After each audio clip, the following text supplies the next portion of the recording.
Tomorrow is Olympus Corporation's birthday. I wanted to find out more about Olympus now that it's turning 100 years and collected 100 facts about Olympus. Stick around to see what those facts are.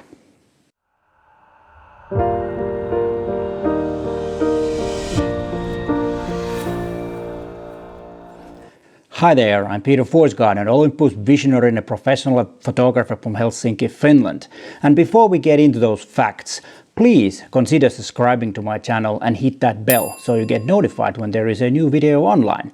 I post 2 videos a week, usually on Tuesdays and on Fridays. And remember, my channel is all about you getting to be a better photographer and of course about Olympus gear.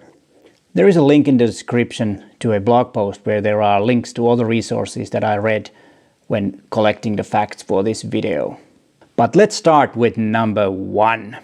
Olympus was founded in October 12 in 1919 by Takeshi Yamashita. Co-founder was Shintaro Terada. The directors of the first company were according to this document from October 12, 1919. Honorary president was Kesaburo Kawakami. Executive director was Takeshi Yamashita and chief engineer was Shintaro Terada. The founder, Takashita Yamashita, had made a fortune selling sugar and used that money to start the company. Takashita Yamashita was a lawyer. The first name of the company was Takashiho Seisakusho. The name was changed in 1942 to Takahiho Kogaku Kogyo. The company was renamed in 1949 to Olympus Optics. In 2003, the company was renamed to Olympus Corporation. Olympus was first registered as a trademark in 1921. Olympus name came from Mount Olympus. That's where the gods lived in Greek mythology. And it's no coincidence that the name became Olympus because the first company named Takahiho is a Japanese mountain of gods. The first logo looked like this. G and M in the first logo are the initials of Goro Matsukata, the president of Tokiwa Shokai. Tokiwa Tokyo Company had an equity stake in Tokachiho Seisako and was responsible of marketing the products. The first logo that had the Olympus is from 1921. The next logo was introduced in 1970 and the current logo is from 2001. The first product was a microscope called Asahi. Even the Emperor of Japan was using a Asahi microscope. Takashiho Seisaku Company also made thermometers with Olympus trademark. That business was sold in 1923. The first photographic product was Zuiko 75mm f4.5 lens. Zuiko is actually an Zuiko. The word Zuiko is from Japanese kanji characters and it means light of the gods. The first lens has guided Olympus for decades of legacy to create the brightest, lightest, smallest lenses without sacrificing picture quality. The first camera was built around the first Zuiko lens and not vice versa. First camera was called Semi-Olympus Model 1. It was introduced in 1936. The designer of Semi-Olympus 1 was Eiichi Sakurai. Semi-Olympus Model 1 was actually made by the Proud company and the shutter was a German Autokompur.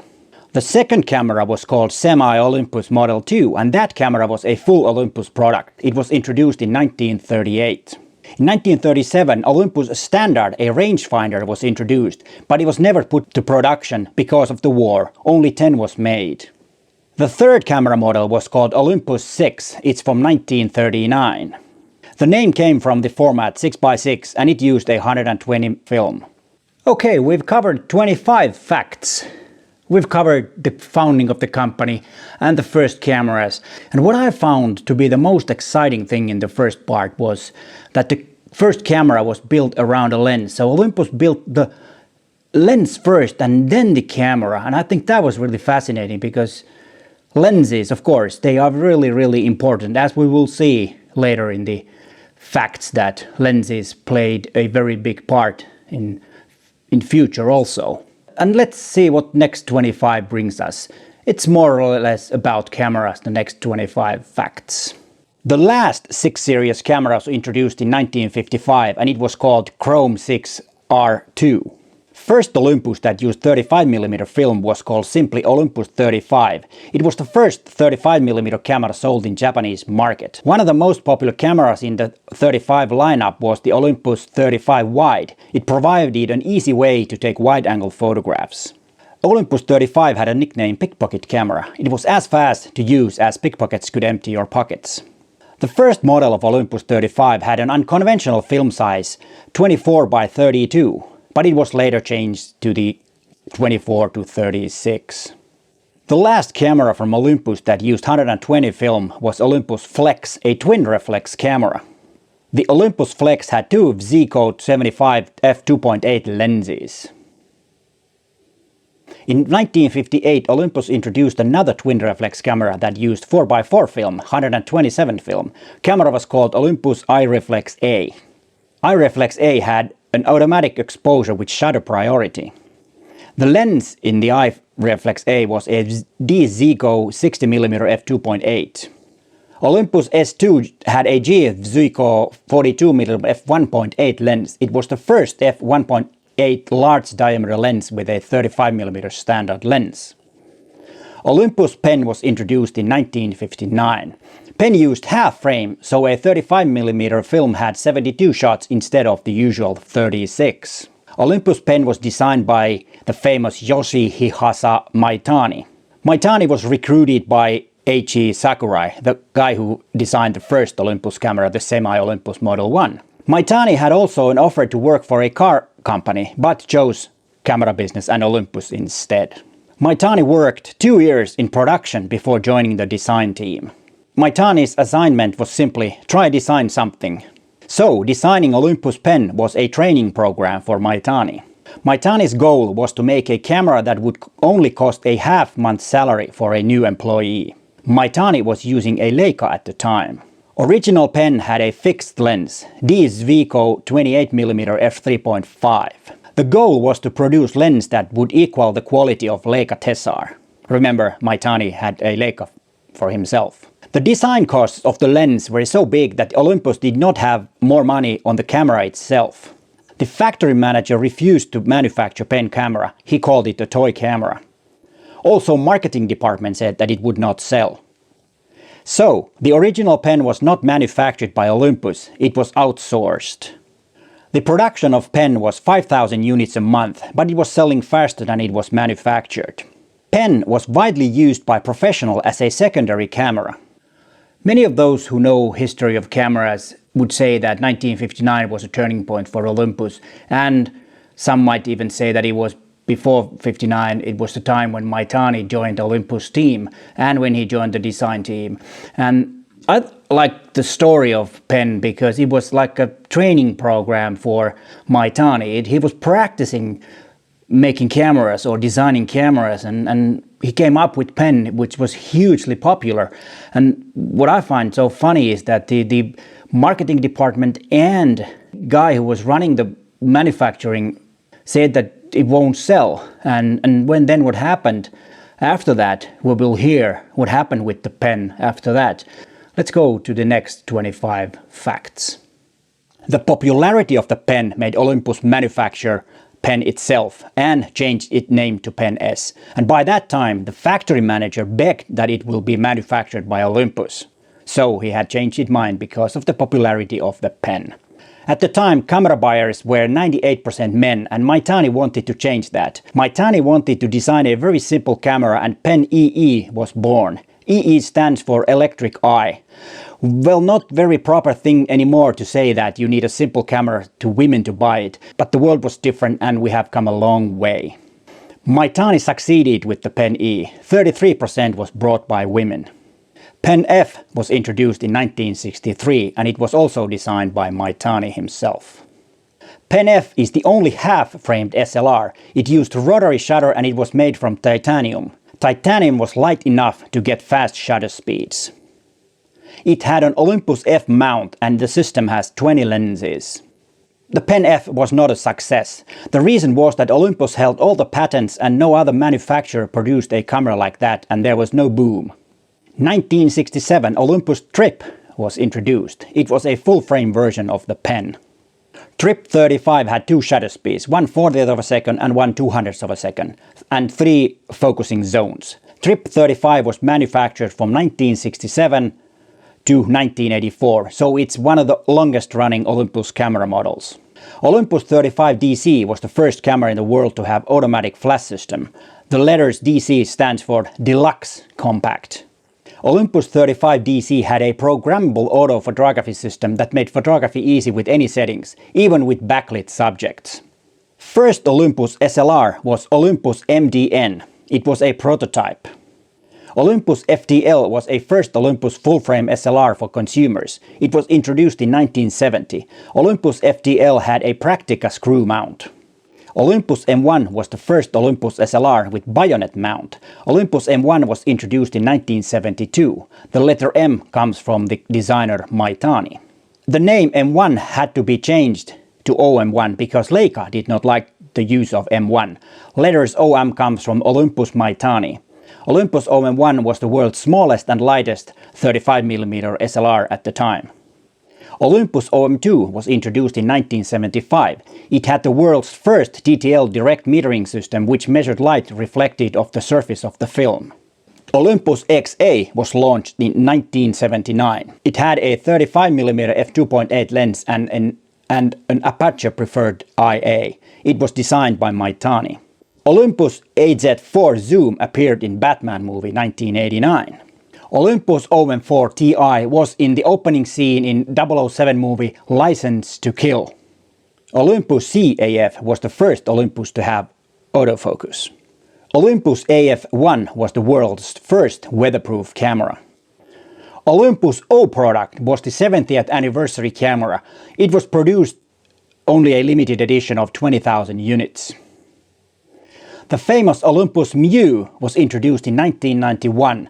Mew was called Stylus and Stylus Epic in the US. Over 5 million Mews were made. Mew was the first Olympus I've ever bought. I got it for my mother for Christmas in 1992, I think it was.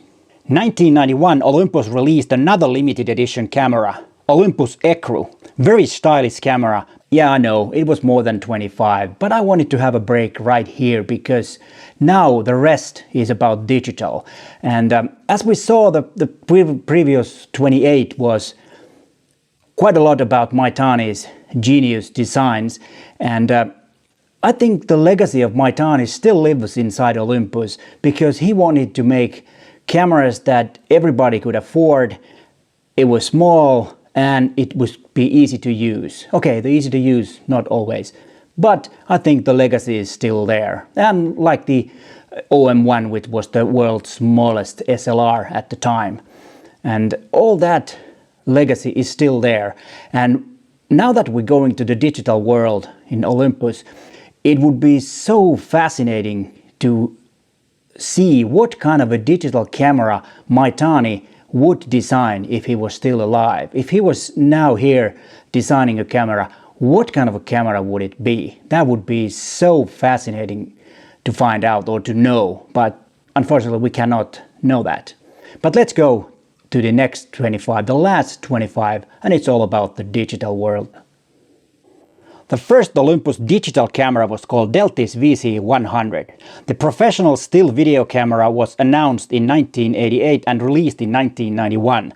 The VC100 is an analog electronic still camera that uses an analogic video camera to capture a single still image. The recording medium was a floppy disk. It had 360,000 pixels. The next model was called Deltis 1000. And the next one was VC1100, and it had a built-in transmitter, and you could transmit images through a landline. Olympus introduced 3 digital cameras the 27th of August in 1996. First consumer model were Olympus C400, C400L and C800L. Olympus C400 was called D200L in the US. Also a digital printer Camedia P100 was launched together with Camedia T100 transmission adapter. The transmission adapter made it possible to send pictures through a landline. Camedia C400 had a 1 MB internal memory to store the images. And Camedia C800L had 800,000 pixels. Olympus E10 was launched in 2000. It had 4 megapixels and it had a 35 to 140mm f2.0 zoom lens. The first DSLR from Olympus was E1. It was announced 27th of June in 2003. E1 was the world's first DSLR camera to have dust reduction. 2003, Olympus celebrated Ferrari Scuderia sponsorship with Ferrari Digital Model 2003 and 2004 with a Ferrari Digital Model 2004, which I actually have. The camera makes a Ferrari sound when it's turned on.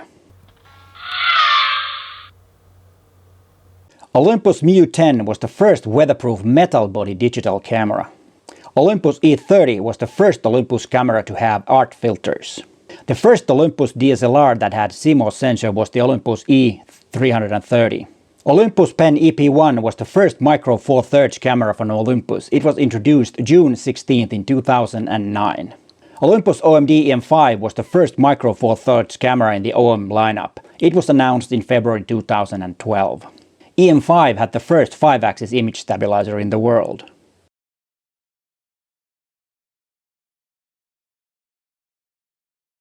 First camera to have live composite was Olympus OMD EM1. Olympus Air A10 was launched in 2015. It was an open platform camera. Digital Olympus PEN F was launched in January 2016. Olympus EM1X has a 7.5 stop stabilizer with the 12 to 100mm f4 Pro Zoom lens. And the last one. This is the way you spell Olympus in Japanese. Oh right, now we're almost in the end. Don't go away yet, I still have a few things. And it took a lot of work to research this, and I hope I didn't make any big bad mistakes on my facts. And if you've spotted a mistake, please let me know in the comments down below. And was there something that I missed? Some big fact that should have been there but wasn't? I picked these 100. I left something out. But if you think that I should have put something else there, please let me know in the comments down below. And there is still one more thing. Happy birthday, Olympus. And I hope the next 100 years are even better than the first 100 years. So happy birthday, Olympus. And next you might want to watch these two videos. The top one is a Olympus Corporation video called A Great Moment, and the bottom one is me unboxing Olympus PEN EP1 last summer. But hey, thanks for watching and bye for now.